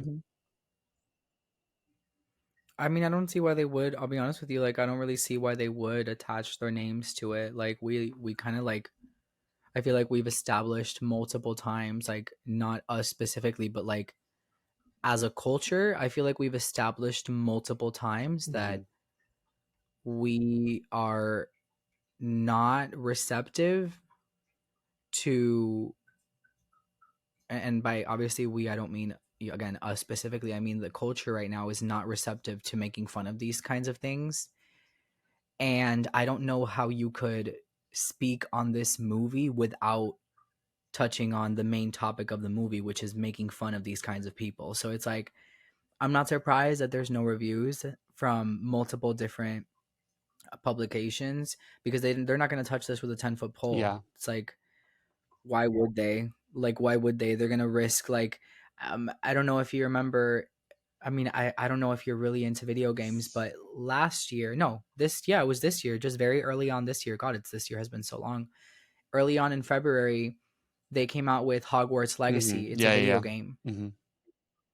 Right. They came out with Hogwarts Legacy, and it's like a video game based off of just like Harry Potter and like just the Harry Potter series. And they immediately tried to shut down the game, and they created a boycott on Twitter. And because of the fact that J.K. Rowling has made comments on trans people, even though J.K. Rowling had zero association to the game at all, like all they did was basically purchase the licensing, and it was made by Portkey Games, which is like it's like part of the conglomerate that does I guess you can say like the conglomerate that does all of the merchandise and all that stuff for Harry Potter. But it had nothing to do with her, and they tried to boycott the game just because it was the property that she created. So again, they're not going to touch any of these things with a 10-foot pole. And because of the fact that she had made those comments when the game came out, many publications, game review publications, said that they weren't even going to review it because of what she said. And so they didn't review it. There was many big publications that just said, we're not going to review this one. Yeah. Ridiculous. But the funny thing about it is it's always the silent majority. So I think all we need as a society is for companies and the kind of people that make those decisions to take a stand. And I think most of us actually don't believe in deplatforming people. And you can see it with J.K. Rowling, in spite of everything and the activists going insane. The video game still had massive sales. Her crime novels, of which one came out a couple of months ago, are still flying off the shelves. So it doesn't add up. You know, these things, you can kind of deplatform someone and then no one really wants to mention their name, but actually they don't lose as much support as people think. And that's why the online sphere is, you know, it's not an accurate representation of society. It's just the loudest voices. And when you look at the comments on this trailer, everyone is saying, thank God this is being addressed. And I guess if you just had more, you know, leading voices saying, no, I'm going to have my opinion and I don't care if you try and cancel me because I won't be cancelled. If people stopped apologizing all the time for saying something and then taking a step back, I feel like we could make so much progress here. And, you know, I didn't really see this movie as them making fun of individual people. It was more making fun of the concept of men in sports. And I think it does just that. But anyway, on to something more fun. And it is time to react to woke TikToks. So I hope you're ready, Daniel, for these. LGBT TikToker has just come out to her family and gets emotional. My name is Diddy.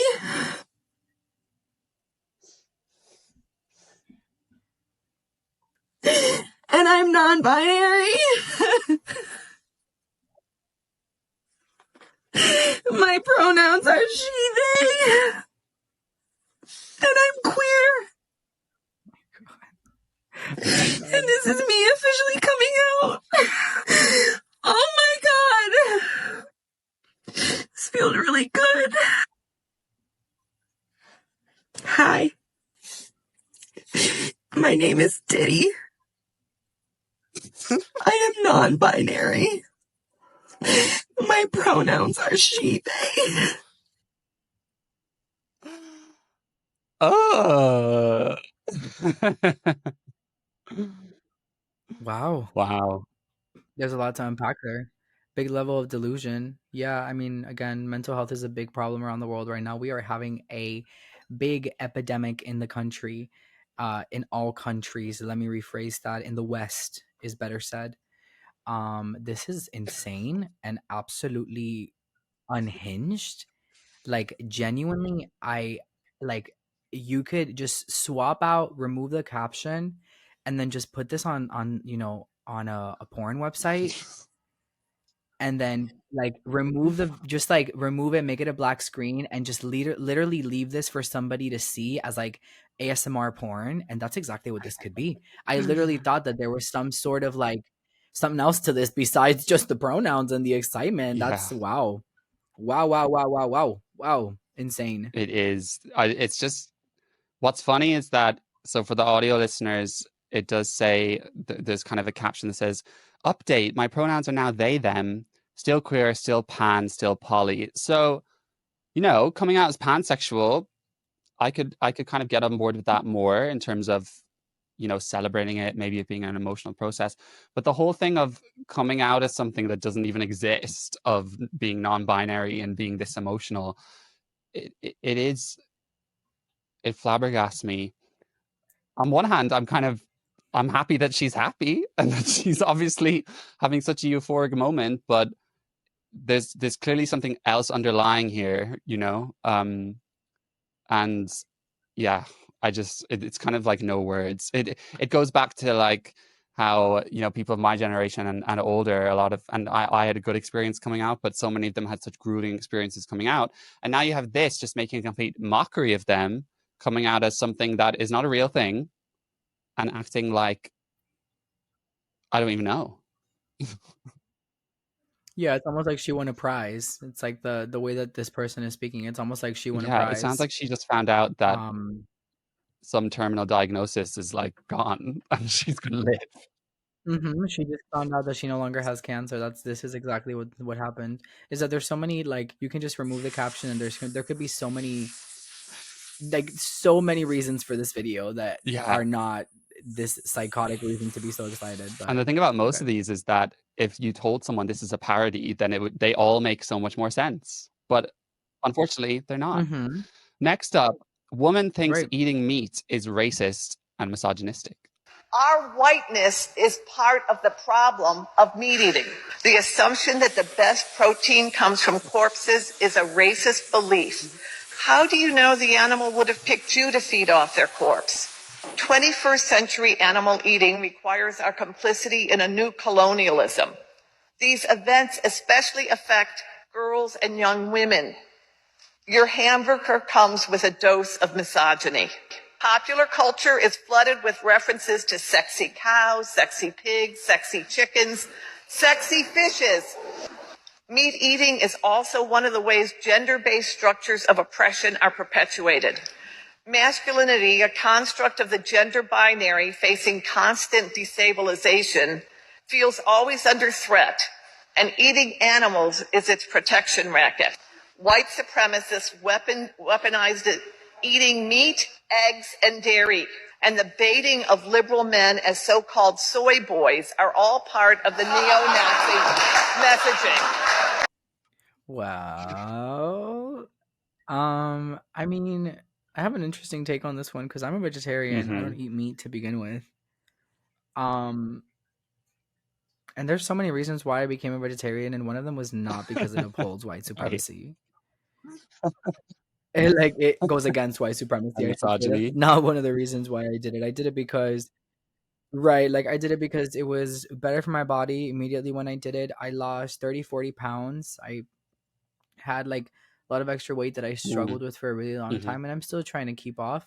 It's just kind of part of my genetics. But immediately when I stopped eating meat, I lost a lot of weight, and my body kind of went back to what I used to be when I was a little bit more of a kid, more of a teenager.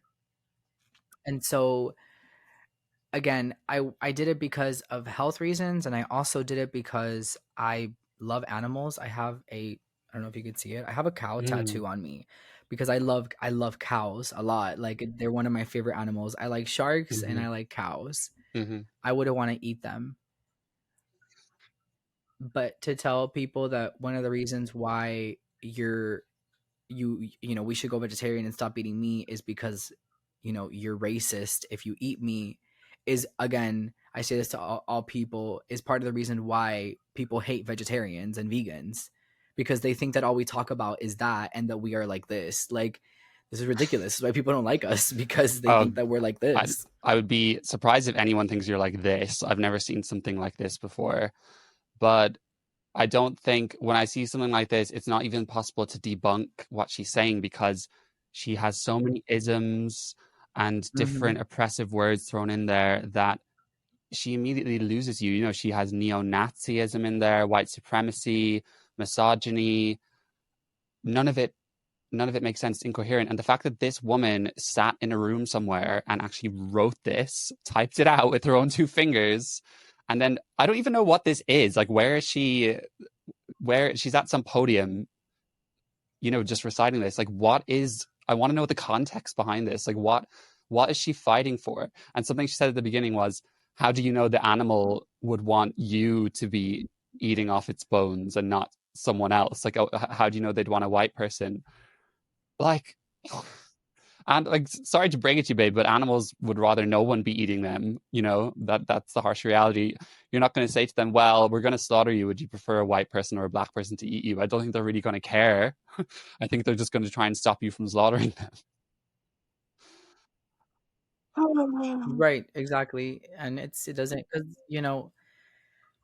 it doesn't really, it's like, again, it's ridiculous and ludicrous to bring this into like a race-based conversation, because it's really not. It's like, it's not a race-based conversation. It's as simple as like, are you one of those people that believes in animal rights, and do you like animals and whatever? Not like, do you uphold racism, and how do you feel on racist tropes and whatever? It's like, Yeah, and it's the same. when did we start Well, mixing these everything's about race, things? Daniel. Surely you should know that by now. And Yeah, it's the same with the fact that with apparently. the fat activist movement, the fat positivity movement, they always say that fat phobia is because of whiteness, and whiteness sets the standard, which is Mhm. totally ridiculous. And what sets the standard is being healthy. And to be healthy, you have to not be obese. It doesn't matter if you're white or black. So moving on, this Right, pregnant mother is exactly. eager to promote the joys of polyamory.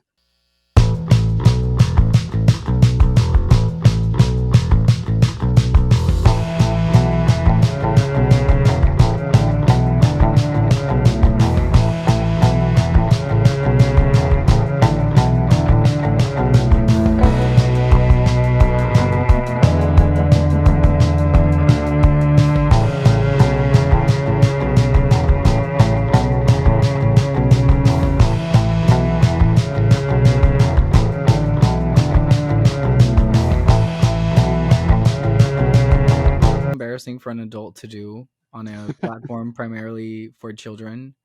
Uh-huh. Yeah, I don't. First of all, to begin with, I think it's cringy when grown-ass adults go on TikTok and dance. I think it's weird. They leave that for the kids. And I'm saying that as a 21-year-old, I wouldn't do that either. Leave that for the children, for the teenagers.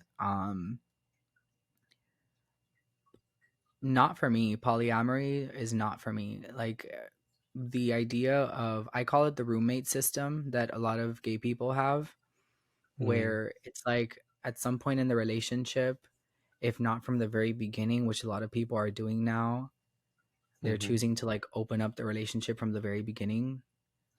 For me, that's not a Yeah. thing. Like, when you're in a relationship, you're in a relationship with that one person, and like, that's it. Like, there's like, it's just weird to me. Like, if you're going to be out here having sex with other people, dating other people, and you're in a relationship, or you have a boyfriend or a husband, you just have a roommate. That's just a roommate. That's the roommate that you live with, that you sleep with. You guys sleep in the same bed because it's cheaper to have 2 bedrooms, and you guys are roommates, and that's it. That's what that is, and that's how I see that. That's just me though, but I call it the roommate system that most of them have. And same thing goes for a woman. This person is, from what I can see from the haircut, which is the only way to tell, the haircut and the clothes, that they're non-binary or something. Who knows? Probably. Right. But this female, and I can tell because there's a pregnancy that you could see. This person, bless their heart, because that's not gonna last very long, and the baby daddies are gonna keep a coming. Fair enough. I think this is where we might disagree a bit. I think, well, on the point of dancing on TikTok, it's free expression. I think if adults want to do that, and if some people think they're making a fool of themselves, then so be it. And you're allowed to think that, for sure. You might want to avoid those people, and I appreciate that.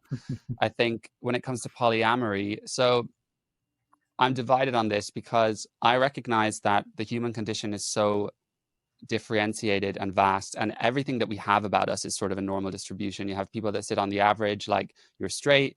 You have people that sit on the outside, like you're gay. And I would only assume that being monogamous is sort of a similar spectrum. I think there might be some people that the majority of people, it actually works for better. And I think there are probably people out there who would have a really fulfilling life this way.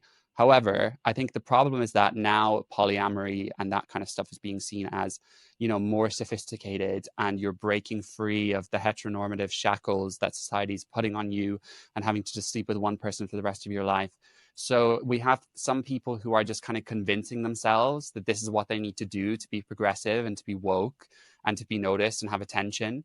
And one of the first captions it said in that was, at first, like, you may feel really insecure when your partner is sleeping with someone else, but it just makes you stronger. And to me, that's sort of just like you gaslighting yourself into saying, well, this is progressive and it actually makes me feel really shit, but I'm just going to go with it because I want to be seen this way.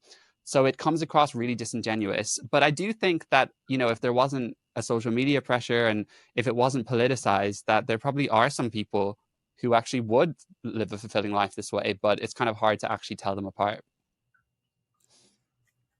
Yeah, I guess so. I don't know. I mean, I am very traditional in that sense. I think that, like, you have a partner and you're with your partner, and that's just kind of the way that it is. I don't subscribe to the idea that, like, there is a spectrum in gender. I don't really subscribe to the idea that there's much of a spectrum in sexuality. I kind of just feel like we have, like, gay, straight.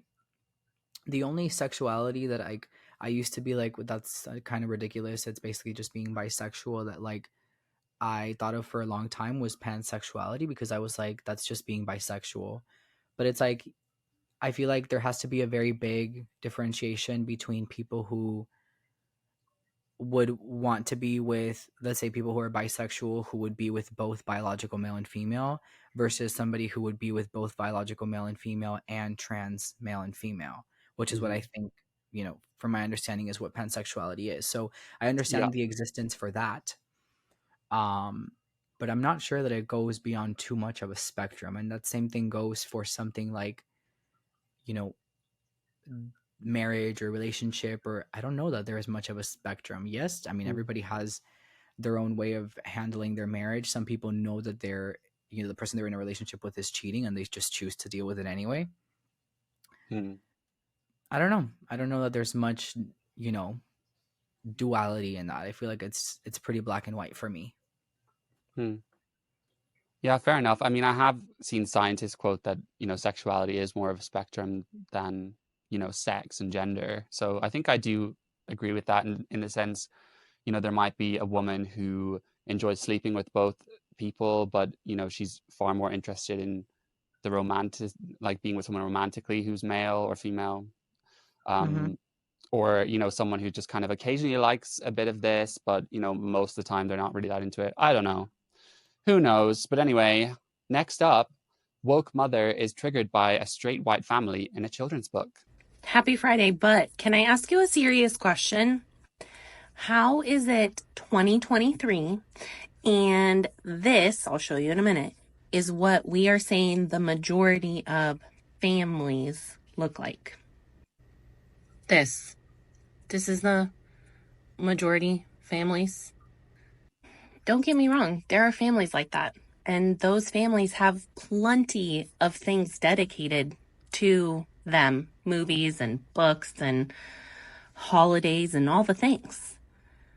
Why, like, if we're really getting serious about what people think teachers are doing in the classroom, why is that on a book?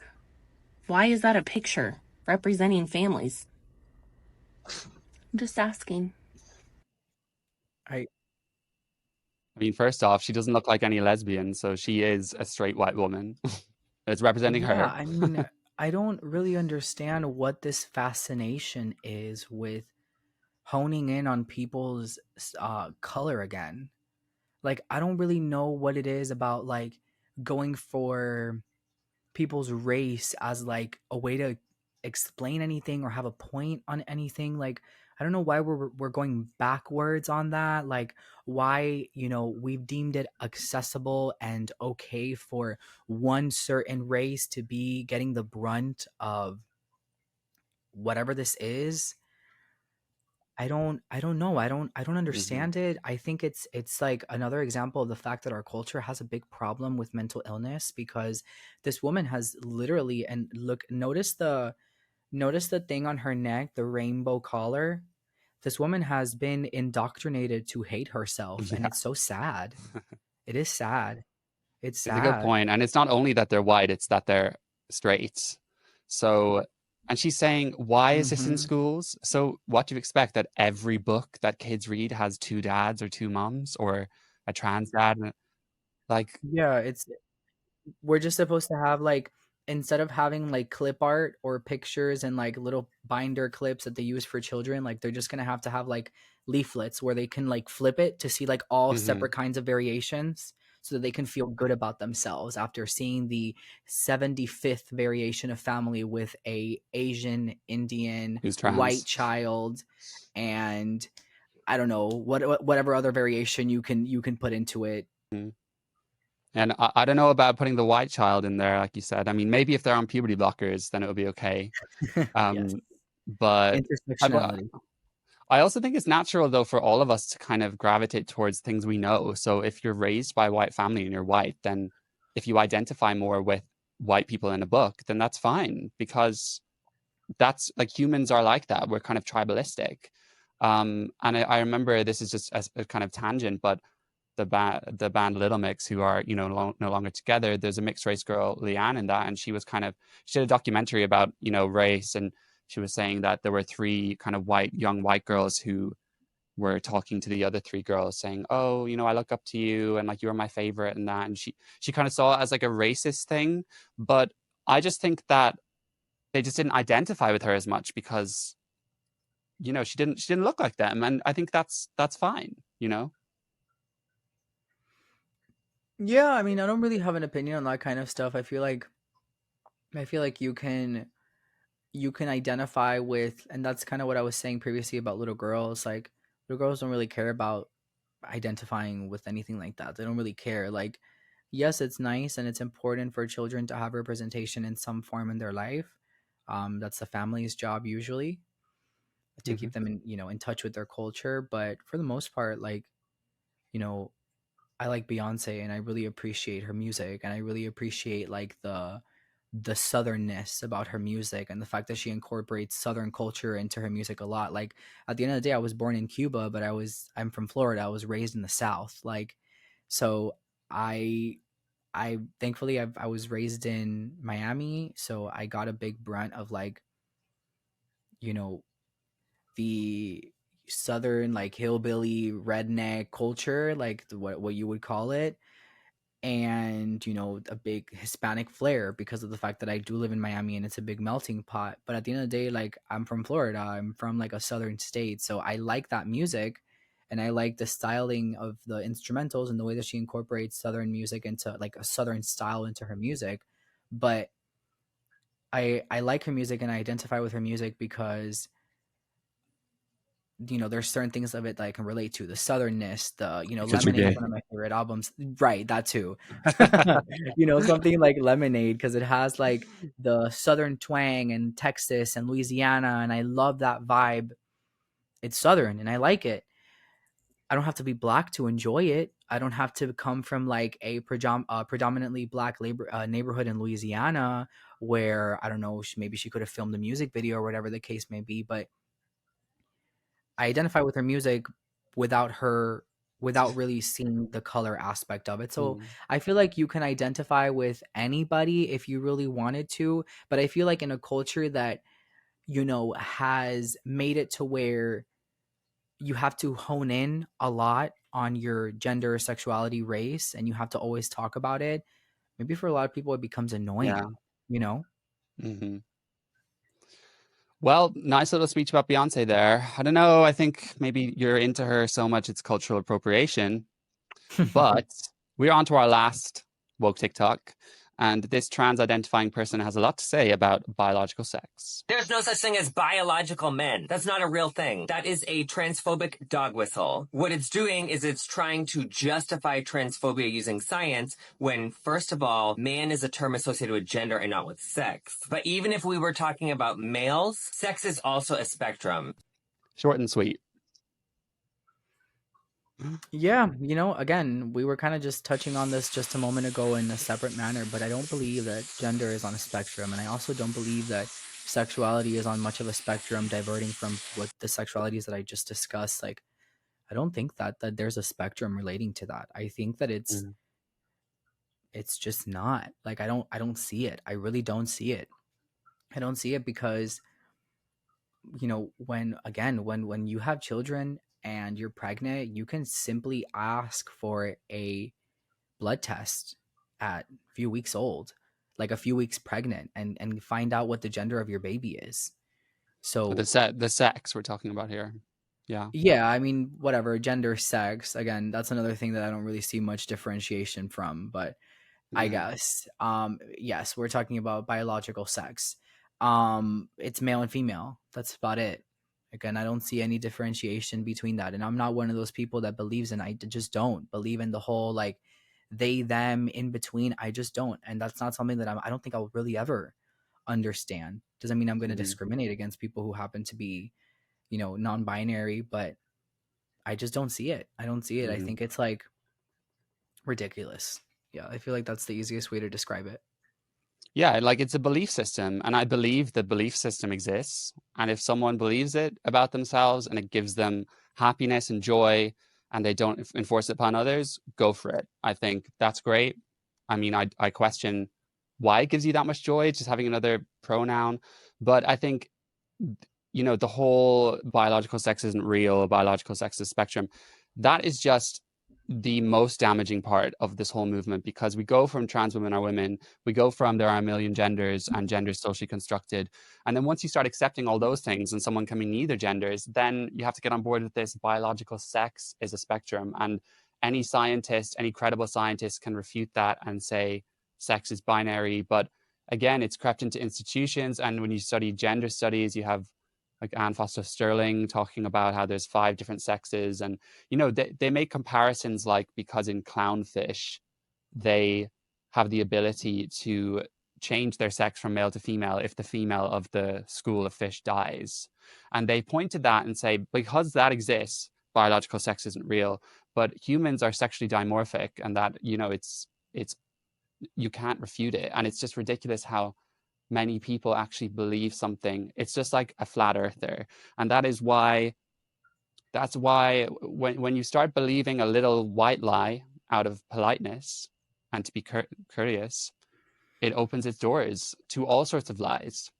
And that's the issue. I mean, I have no problem calling a trans woman she, because sometimes a word can mean multiple things, right? You know, we have words in the English language that are spelled the same, that actually mean different things.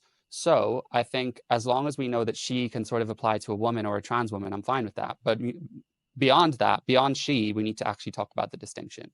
And it's the same with all of this, you know, it just gets crazier and crazier. Sex is real. Yeah, I mean, it's not just real, it's like undeniable for many different like it's observable in so many different ways. It's observable biologically, it's observable visually, it's observable statistically. Like, there's so many different ways that we can talk about the fact that there is very clear binary system in gender and in just the you know, men are from Mars, women are from Venus. Like, it's just the way that it is. Like, there's always been male and female, and that's kind of just like how it's been since the dawn of time. And it's interesting that we are choosing to redefine this realistically in the last 25 years, 30 years. I think even that is quite generous for the time frame. Before this, no one really had issues questioning that. It's like we just wanted each other to be equal, and now we're like, we just don't want to exist at all. We're just gonna be like the one thing that like I feel like nobody talks about is the fact that like eventually when we have like AI taking over, there's going to be more of a reason to like just become androids and not have a gender at all. Like there's going to be people that are going to be actually choosing to be cyborgs without any gender, and they're going to make the switch to be nothing, and literally have flat Barbie body parts, like Dylan Mulvaney said, his Barbie parts. So Barbie a boy pocket, his boy pocket is the way that he said it. So like I think that eventually it's going to be scary when we start turning into robots. People are again going to turn into cyborgs. So I don't know. I really hope that we're able to get our shit together before AI starts taking over. Yeah, because if we can't get men and women real, I mean straight, then God help us all. And it's funny how we've advanced so much as a society to have all this technology at our fingertips, but then now we somehow forget what male and female are. And it's all, queer theory is the devil because it's turned having a sexuality or having gender dysphoria into this whole philosophy that there's no real truth when it comes to sex, and everyone's trans in some regard, and the whole world is just this one trans cesspool. So what an ominous note to finish on. But I just want to say, Daniel, thank you so much for being on this podcast, my first guest. It's been super fun. I've really enjoyed discussing all these topics with you, reacting to those woke TikToks as well. Thank you for giving me so much of your time and for having me on your channel as well. Hopefully this will not be the last time. It will definitely not be the last time. And thank you for having me. This was fun. I'm happy that I was able to be the inaugural guest. I was the one to start off the party. So I'm glad that I was able to come on. Thank you for having me. It was fun, especially towards the end. I feel like, it was fun to watch your reactions in live in real time. Ditto. For sure. And I only watched like the first few seconds of these because I didn't want to have seen them all, but enjoyed them a lot. So thanks so much. And thank you to everyone for listening. Hopefully this will be on Apple Podcasts and Spotify. I still need to work out how to do that, but it will be there also on YouTube. Make sure you subscribe to my channel and Daniel's channel and tune in for the next episode. I'll be having Brianna Ivy on, who I know, Daniel, you're meeting with first. So interested to see how that goes. But yes, thank you so much for listening, and we will see you next time. Thank you, guys.